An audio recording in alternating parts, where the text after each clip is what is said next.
Nothing in this world can stop you from starting over and letting go. This is a quote by a person known as Guy Finley, and I think here at Voicing the Untouched, we agree with this quote even as we start over our channel today. Karibuni sana to Voicing the Untouched.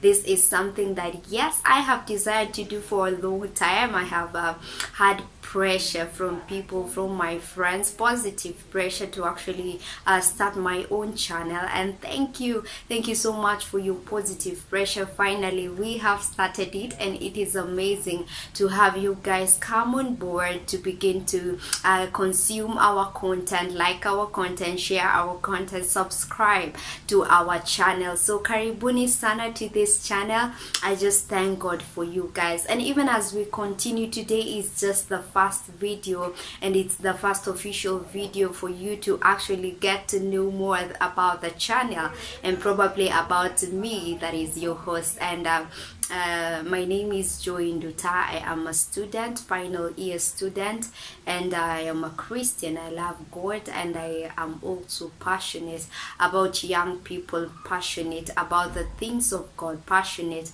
about building the lives of people around the solid truth of the Word of God. And this is basically what Voicing the Untouched is all about. We are gonna be having our testimonials from here at the bench. We are going to have, I am gonna be sharing out my personal testimonies to you guys, and I believe from this platform it is about encouraging each other. It is about comforting each other, because it's not an easy road.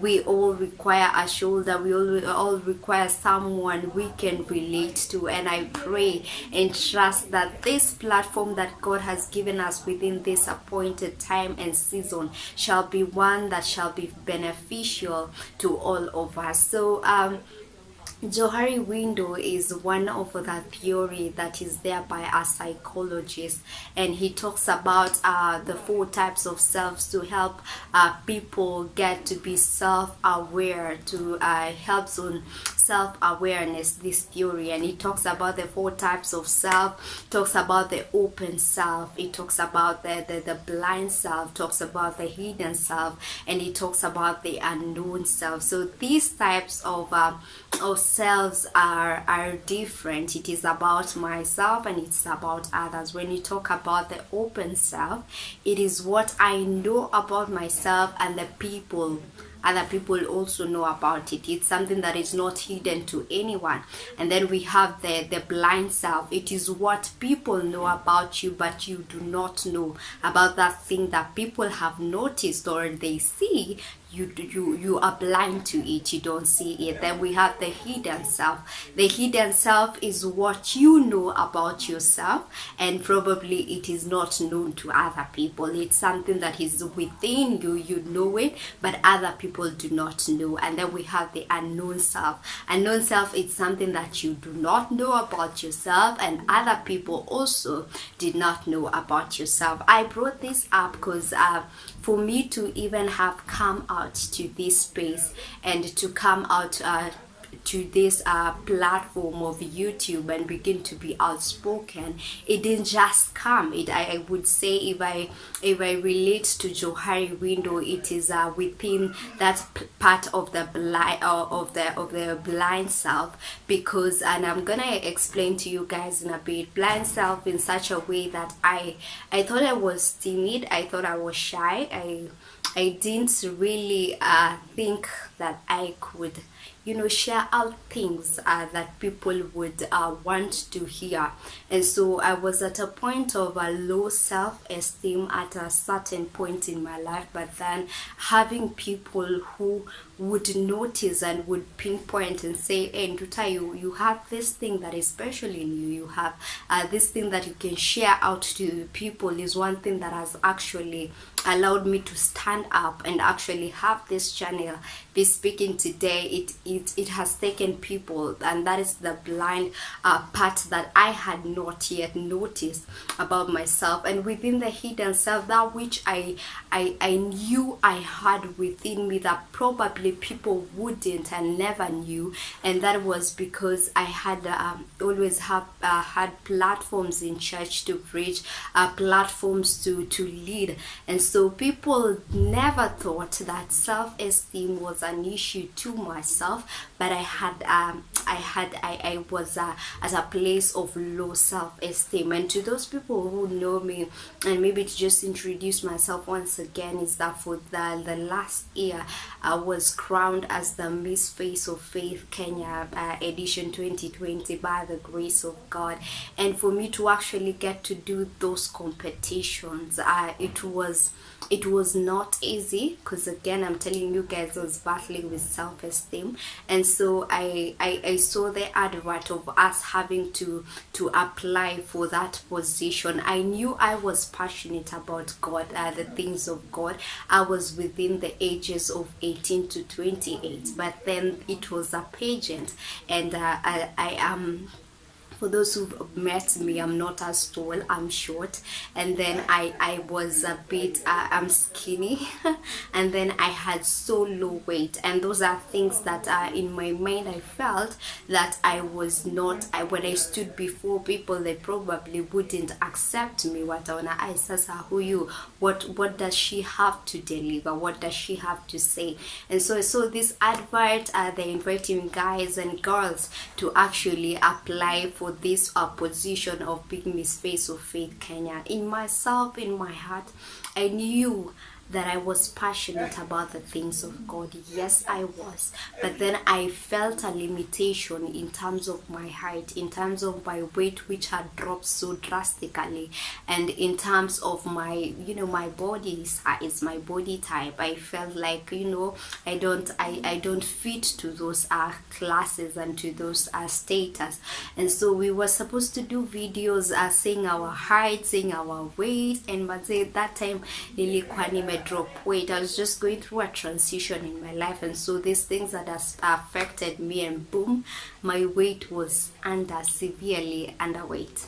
And so by the time I'm applying, doing the video, I was not even as confident to say my weight, because I felt if they knew how I looked, how I, the details of myself, probably they wouldn't have picked me. But then I think one thing that my dad has always told me is that the worst thing that people will tell you is a no. They'll just say no. No is the worst answer you'll ever get from people. And so I just decided, you know what, I'm going to apply. If I get it, it's okay. If I don't, it's okay.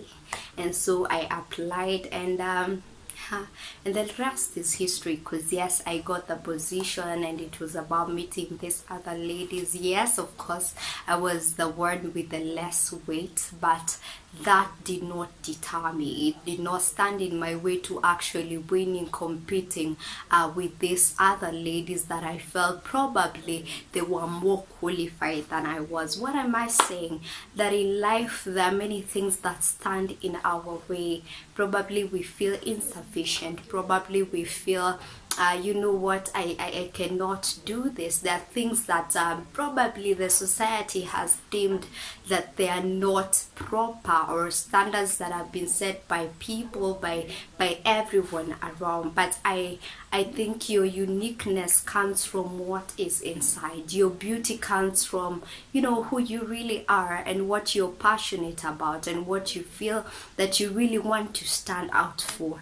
And so even me having come to Voicing the Untouched and wanting to start over this channel, it has been a process of growth and actually accepting myself, accepting how far God, who I am and how uniquely I have been created. I was having self-esteem issues as I was applying, even as I was awaiting at the competitions, as I was asking people to vote for me.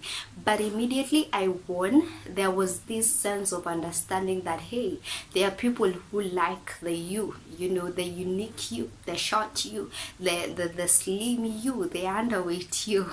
There are people who can still appreciate you the way you are. And that is how I started doing my Facebook short video. I started writing, I started voicing out myself, and I felt, voicing the untouched, this can be an initiative to actually speak out these issues that probably none would want to talk about, because they feel that these are things people don't talk about. At times it's about being true to ourselves, being authentic, being realistic to the things that we go through in life. And I believe this platform shall be one that I shall actually be able to do that. So you that is watching, probably there are things that you have wanted to do, or there's that thing that is inside of you, but what is standing in your way of doing it is because you feel I am insufficient. It's because you feel I cannot do this, I am severely underweight, like no time.